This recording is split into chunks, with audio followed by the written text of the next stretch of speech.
Nissan just told the Financial Times they have 12 to 14 months to survive. Not to turn things around, not to restructure. To survive. We're talking about a company that sold over 6 million vehicles globally just a few years ago, now hemorrhaging $4.5 billion in losses and cutting 20,000 jobs. And they're not alone. Right now, 9 major car brands are facing collapse in 2026. And if you're thinking about buying from any of them, you need to understand what's actually happening behind the dealership doors. Let's start with the biggest shock on this list. Nissan isn't just struggling, they're in full crisis mode. The numbers are staggering. Revenue's down 4%, retail sales plummeting 14%, and here's the part that should terrify current owners. They're facing over $5 billion in debt obligations coming due next year.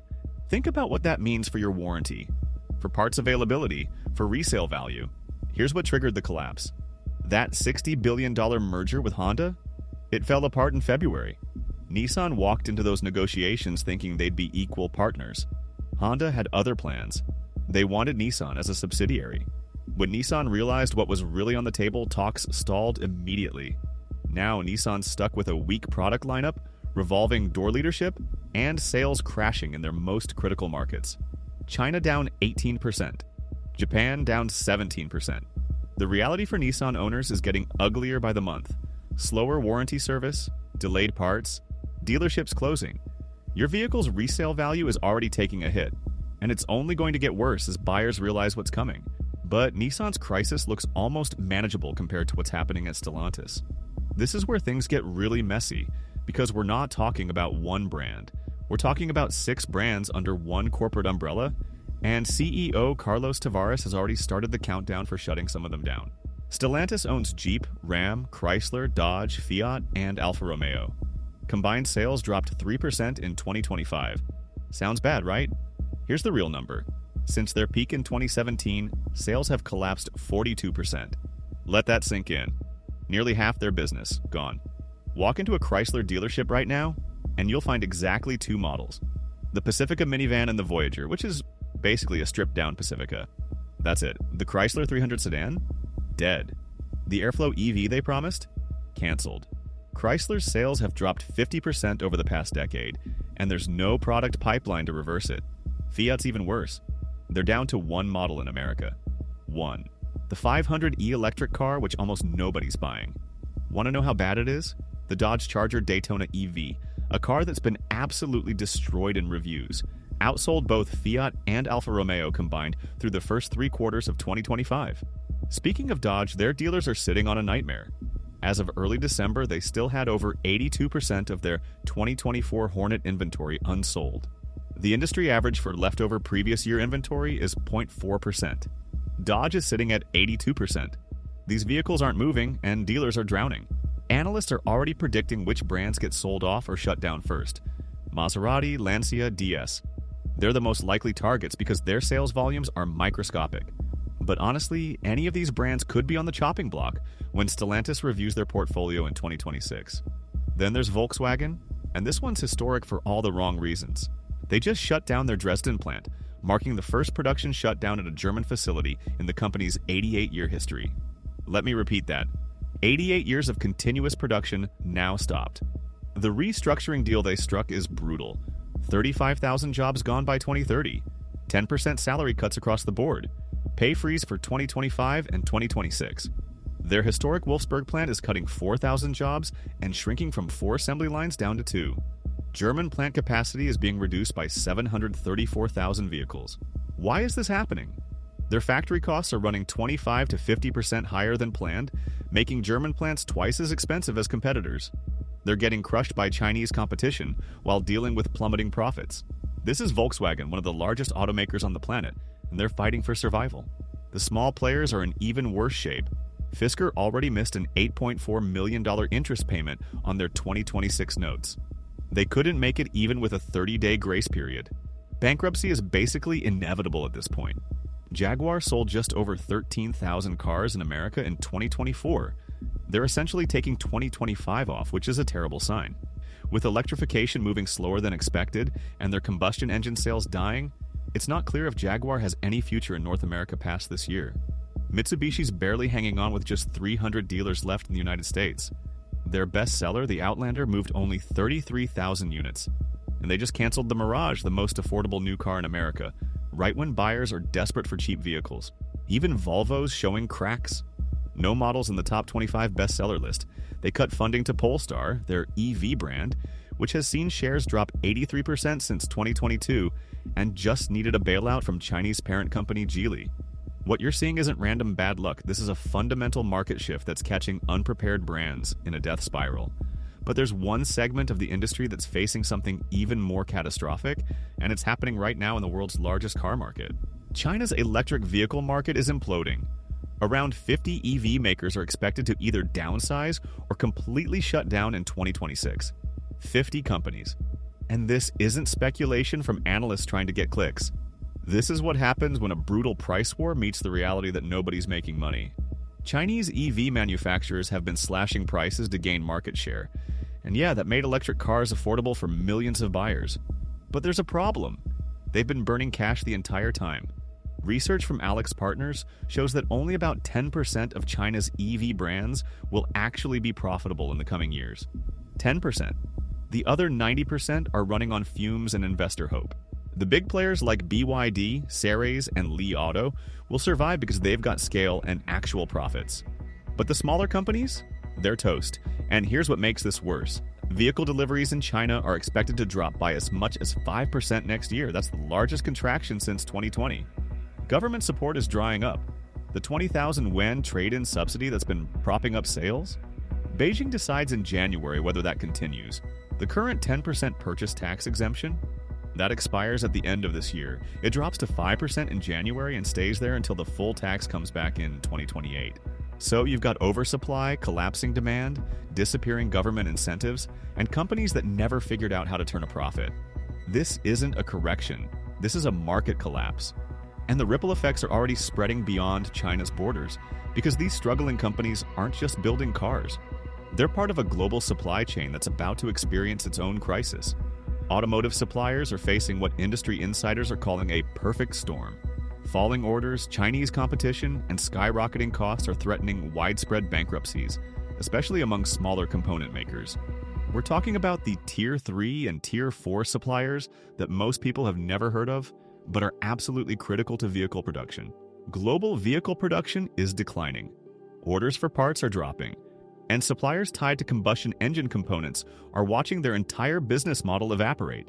Many of them have little chance of survival, according to analysts.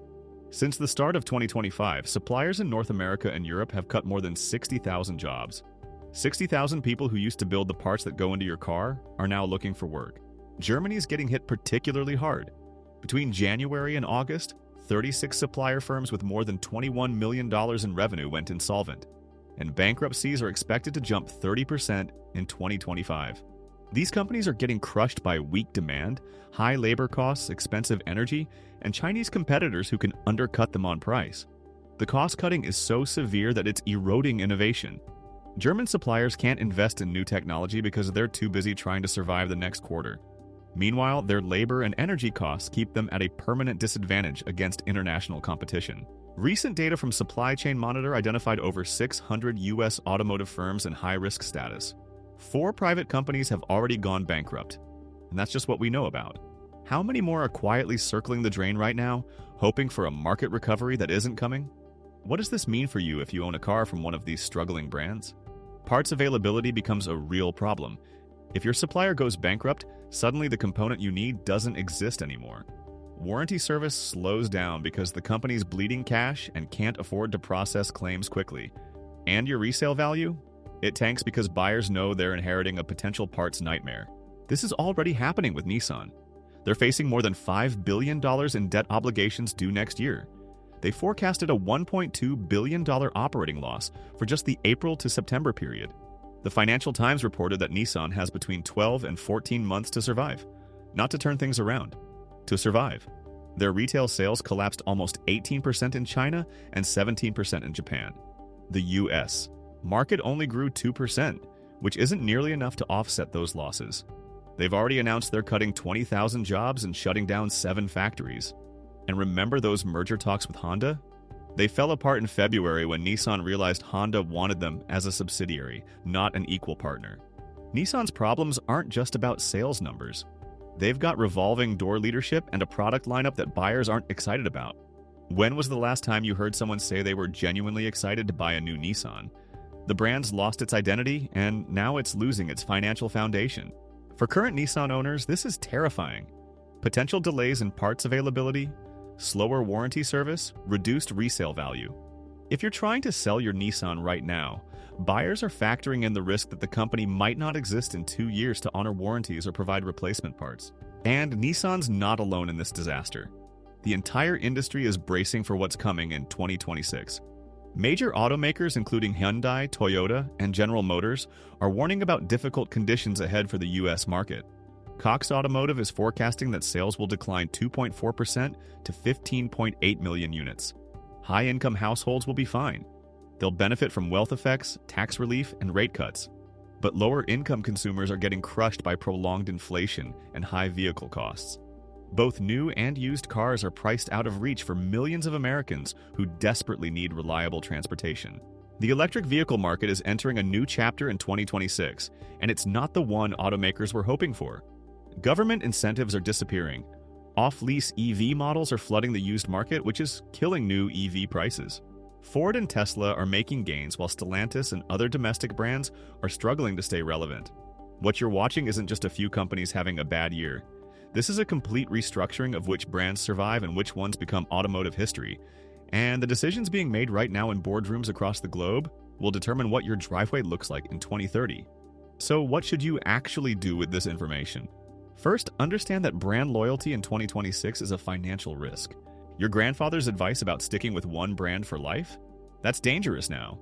The badge on the hood doesn't guarantee anything when the company behind it is drowning in debt. If you're shopping for a car right now, dig into the manufacturer's financial health before you sign anything. Check their quarterly earnings reports. Look at their debt load. See if they're cutting production or closing plants. This isn't paranoia, it's due diligence. You're about to spend $30, $40, maybe $50,000 on something that needs to work for the next decade. For current owners of struggling brands, you've got decisions to make. If your car's paid off and running well, keep driving it. But start setting aside money for the possibility that parts become scarce or expensive.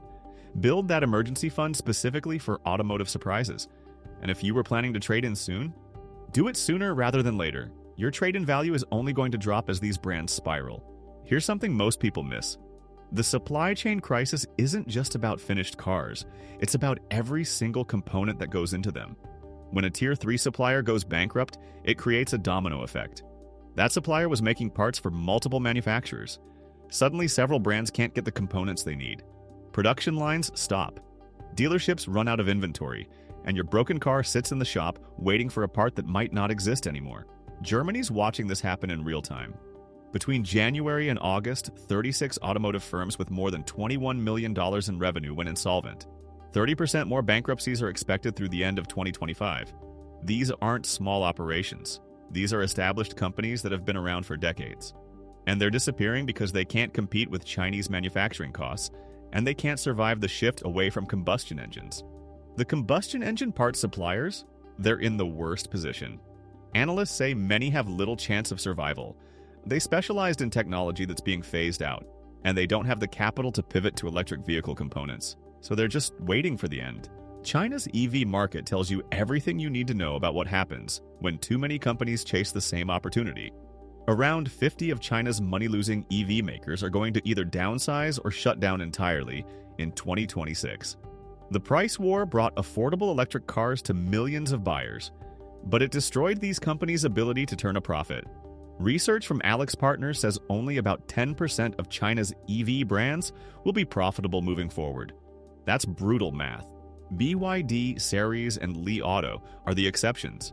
They're making money while everyone else burns through cash, and China's government is pulling back support just as these companies need it most.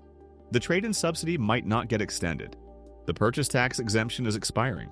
Deliveries are expected to drop 5% next year, which would be the biggest contraction since 2020. What does all this mean for American buyers? The cars you thought were safe bets might not be. Mitsubishi's barely hanging on in the US market with only 300 dealers nationwide. That's nothing compared to the competition. They canceled the Mirage, which was literally the most affordable new car in America, right when people are desperate for cheap transportation. The Outlander's doing okay, but is one successful model enough to justify keeping an entire brand alive in the American market? Volvo's struggling despite its premium reputation. No models in the top 25 bestseller list. They cut funding to Polestar, their EV-only brand. Polestar's shares dropped 83% since 2022, and now they're getting a bailout from Geely. If a company known for safety and quality can't gain traction, what does that tell you about the market? The winners in this chaos? Toyota and Honda keep doing what they've always done. Build reliable cars. Keep costs reasonable. Don't overextend. Ford and Tesla are making gains in the EV space while others stumble. But even the strong brands are warning about tough conditions ahead. Nobody's immune to this restructuring. Insurance companies are watching this closely too. They're adjusting premiums based on parts availability and repair costs. If you own a car from a financially unstable brand, expect your insurance rates to creep up. The insurers know what you know. Parts are getting harder to find. Repairs are taking longer. And the risk of your car being totaled because a replacement part doesn't exist? That's climbing every month. The smart move is treating your next vehicle purchase like a 10-year commitment. Don't just think about the monthly payment. Think about whether the company will exist in 2034 to honor warranties and supply parts. Think about whether independent mechanics will be able to service it when the dealership network shrinks. And if you're holding on to a car from one of these struggling brands, maintain it obsessively. Every oil change on time, every recommended service completed. You're not just preserving the car, you're preserving your mobility in a market where replacing it might be harder and more expensive than you think. The automotive landscape in 2030 is going to look radically different from today. Some of the brands you grew up with won't exist. The ones that survive will be leaner, meaner, and laser-focused on profitability over market share. The age of the everything-to-everyone automaker is over. What's replacing it is a brutal Darwinism, where only the financially fit make it through. Your job is to make sure you're not left holding the keys to automotive history when the dust settles. The brands collapsing in 2026 aren't failing because of bad luck. They're failing because they ignored the fundamentals while the market shifted underneath them. Nissan bet on partnerships that fell apart. Stellantis spread itself too thin across dying brands. Volkswagen clung to expensive German manufacturing, while competitors built cheaper, better cars elsewhere. The Chinese EV makers chased growth without ever figuring out profitability. And now the bills come due. If you're shopping for a car right now, treat financial stability like a feature. Check the manufacturer's debt load the same way you'd check fuel economy. Because the prettiest SUV in the showroom means nothing if the company can't supply parts in 3 years. And if you already own one of these vehicles, you know what you're dealing with. Keep it maintained, build that repair fund, and when it's time to sell, move fast before the market catches up to what you already know. The survivors of this collapse will be the brands that stayed boring, the ones that focused on reliability over flash, the ones that didn't overextend into markets they couldn't dominate. Because in 2026, boring is the only strategy that keeps the lights on.